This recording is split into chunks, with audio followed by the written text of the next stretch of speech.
Derlinga. My student number is 77. I'm the first presenter from the second group. Here I would like to explain about the design of the audiolingual method. So here in design there are 6 parts. The first one is objective. In objective there are groups divided into 2 rings. The first one is short ring. Short ring includes listening comprehension, accurate pronunciation, recognition of symbol as graphic sign on the printed page. For example, like IPA, International Phonetic Alphabet. So recognition of speech symbol as graphic sign is like IPA, International Phonetic Alphabet, and the ability to reproduce the symbol in writing. And then the second is the long ring. The long ring is the language that used by the native speaker. So in audiolingual method, focus in oral skill, but audiolingual method not only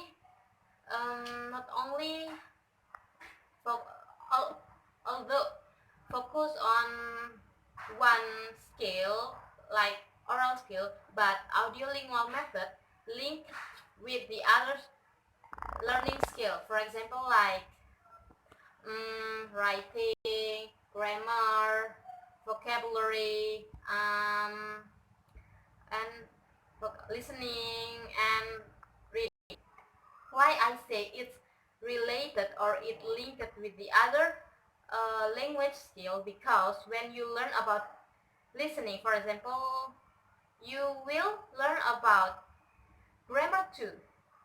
You will learn about how you spell the utterance or the word. You will learn about how you write an utterance or a word. So audiolingual method although focus on oral skill, but also link or relate with the other skill.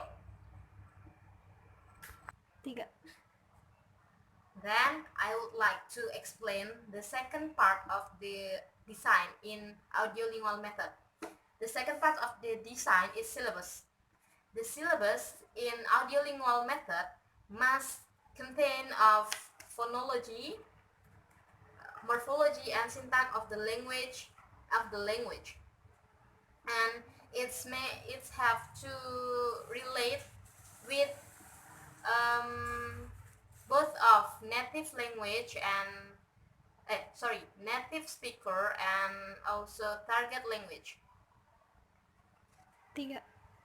And then the third of design in audiolingual method is types of learning and teaching activities.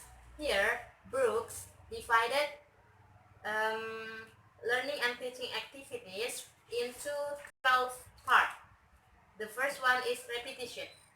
In repetition, student must repeat an utterance aloud as soon as he has heard it.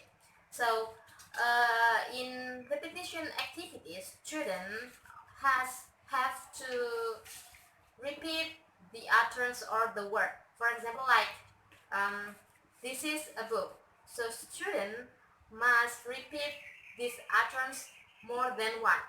This is a book. This is a book until they fluent.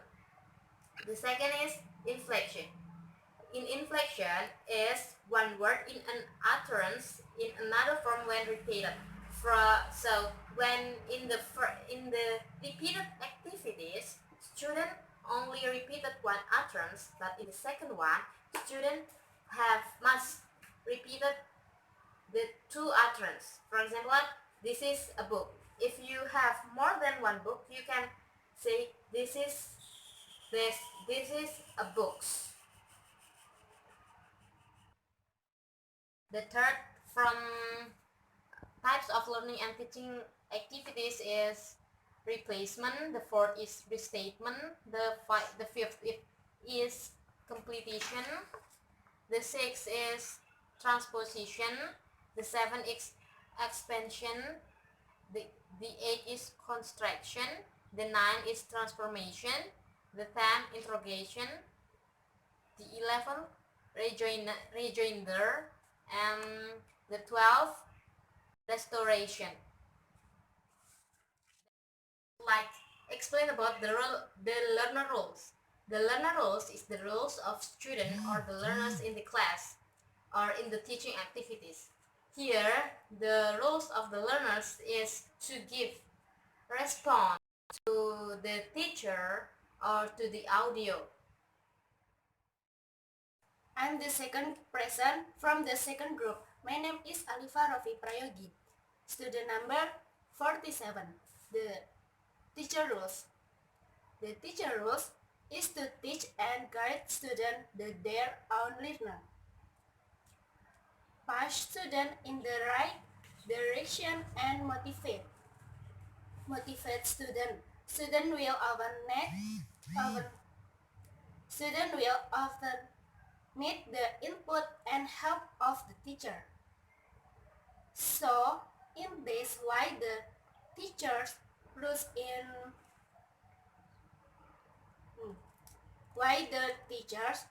rules is used as a source of information and knowledge, while the role of instructional materials in the audiolingual method can help teachers to develop language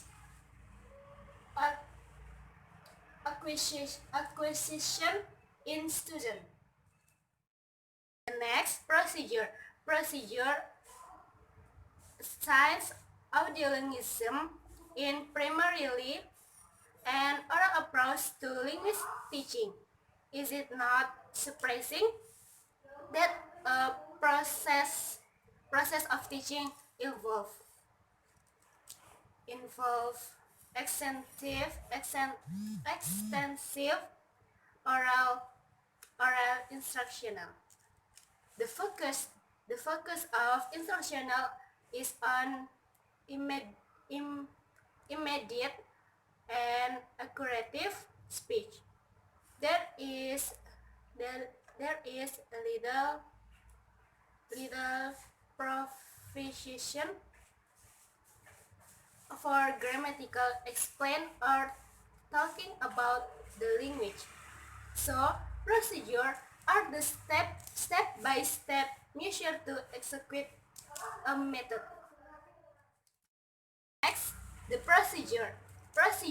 Since audiolinguism is primarily I'm the third presenter from the second group. My name is Hawa Anissa and my student number is 197. The decline of the audiolinguism is in 1960, the audience criticized that the practical of the audiolinguism is the approach is weak, so the student unable to use the skill that they learn in the classroom to the real communication. In 1966, Kamsky tells the behavior theory is the main basis of audiolinguism. And Kamsky introduced an alternative theory of language learning, so he explained that the language are not acquired by the imitation and the repetition, but generate from the learners to the competence. With the approach of the Kamsky transformational grammar theory, audiolinguism not really popular now. And the conclusion